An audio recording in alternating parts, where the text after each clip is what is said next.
one side? Yeah.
Hey guys, what's up? Welcome back to the cabin. What's up? Good to see you again. You know who this dude is right here? I hope you do. I've been around a couple times. Maybe he'll make it 3 times this year. No, I'm just teasing. What we're doing is we're moving the best lumber that we have over here because I'm trying to clear that area out over there to actually move some of the topsoil that we've collected. And I have to get those 2 big stacks moved. But what I was saying was we're trying to move this over here because when I get ready to start building the footer that's going to be on the front of this new barn, I'll be able to use that stuff right there. So it just makes sense to not pile it up down there and then have to bring it back up here. Now I won't need a whole lot, so I'll probably bring just a little bit more over here, but it's trying to, like I said, trying to save the best of what I had to build the footers with. So anyway, we're going to go ahead and get busy and get some more of that moved. Once we get that moved, we've got some plans to cut down some trees that may fall on this building. I was going to do it before the guy came and did the excavation, but he just popped in one day and said, hey, what do you think about tomorrow? So there you go. Okay, he trumped everything that I had planned. Anyway, but looks pretty good though. Yeah, we've got a few trees back here that we're going to have to lay down. So what we'll probably do is cut them down, buck them up into some logs. I'll have to transport those down to the bottom of the hill so they're not in my way up here. And then we'll try to work the tops up and clean up as we go.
this tree right here. If you'll remember back to one of our very first, in fact our first video, this was the tree that had to be cut right here. That tree had to be cut. That's where everything started. It's where we had the first pile of logs. Well, we've got all of this wood moved. It looks a whole lot better, and now I can actually move topsoil over here as soon as I can bring up some more wood chips and scatter them under here. Or what I want to happen is for those chips to rot and deteriorate underneath, and that will make this ground a lot more fertile, because as you could have seen, everything we've done around here is either red clay and shale, or it's topsoil down in the hollow. So that's what I'm bringing up, plus what we got from digging over there. And those wood shavings should, be rotten in a couple of years, and that should make a really good lawn for the grass to grow. So we wanted to get this moved because it would have been a big chore for me to move it by myself. So. Yeah.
Well, I am getting ready to cut this large white pine. It really breaks my heart to do that, but it is long enough. It's probably, I don't know, a good 90 feet tall, between 80 and 100 feet at least.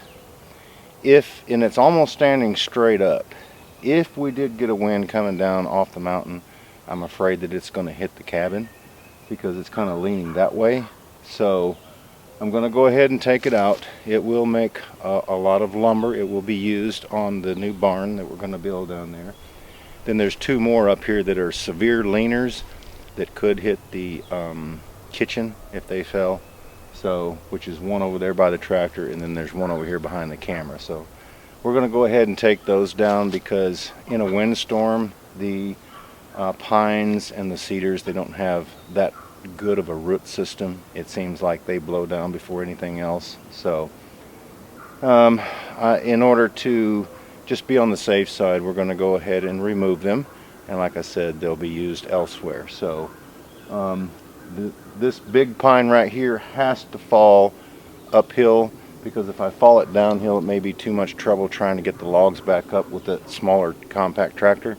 So we're going to fall it uphill, and it's going to fall at about 45 degrees away from the chicken house and the pig pen. So I'm sure when it comes down they'll be startled a little bit, but there's nothing else that we can do about it. So anyway, I hope that you guys watch us felling these trees.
Hey guys, we just took this tree out here and got one more. This one was leaning about 30 degrees, so it could have very well hit that outdoor kitchen later today, because we're expecting some 55-mile-an-hour straight line winds, and they're going to be coming from the southwest going northeast, and that is primarily coming off the ridge down towards the cabin pretty much.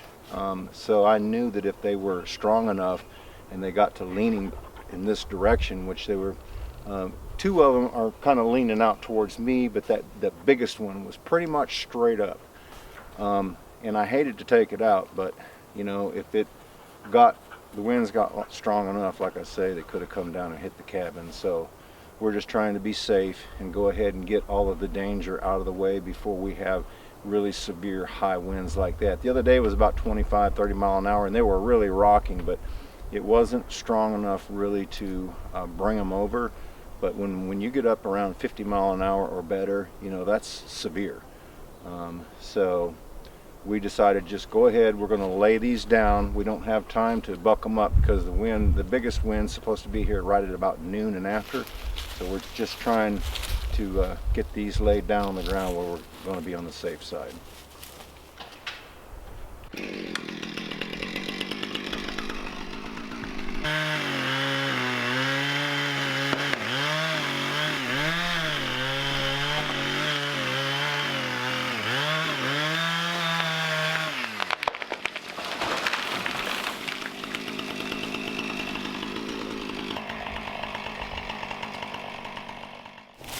I think what I'm going to do, this thing went up about 40 or 50 feet and then it split.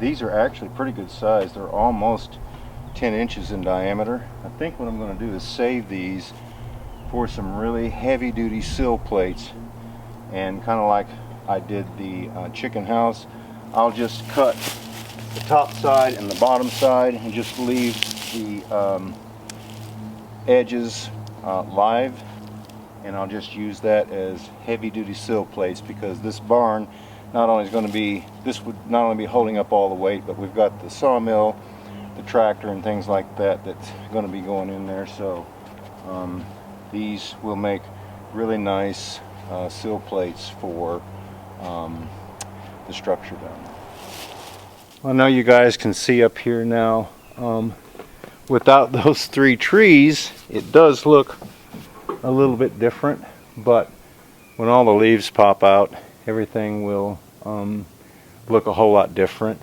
and that'll give me opportunity to kind of clean up more up that area. I may put a nice little fence around, kind of like a park, you know, a city park, kind of, but a small fence around that green section up there. I think it would look good. And then down here at the compost toilet, you can see this tree that we just cut down, because it was basically kind of leaning towards the back corner of the toilet, and kind of up in this direction and maybe more towards the sawmill. But with high winds, you never know really which way something will uproot and go. So we decided to go ahead and take that out. Now I want to remind you that all of this stuff will get used. We're not just out here whacking trees down. These are trees that we suspect may damage something, plus the fact that since we're fixing to build that barn, we've got a foundation to build. It's going to have to be really beefed up because it's going to contain the sawmill and the tractor, and of course the tractor's not that heavy, but the tractor will be parked in there, and in the wood shop and so forth. And so I'm probably going to do a grid pattern on my foundation. That way when I get it built, it'll be really solid. So this tree, even though it was crooked, there'll be a lot of sill plate material or foundation material in there. So we decided to go ahead and take it down. We're going to cut it up enough where we can get up the driveway. Then we got to go up there and clear out a couple of logs from the bigger ones that we cut down so that I can get that ATV up to the chicken house and the pig pen.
Well, we're ready to start the foundation for the new multi-building. I guess that's what you would call it, because it's going to house the tractor, the sawmill, the stored lumber that we cut up, and have the workshop. So now that we've got the dirt work done, I'll be spending some time on the foundation because it's going to house everything. We certainly do appreciate you stopping by and hanging out with us, my son, my daughter, and I. We hope that you enjoyed that video. We also hope that you have a great day. Everyone take care, and we look forward to seeing you back up here at the cabin again next time.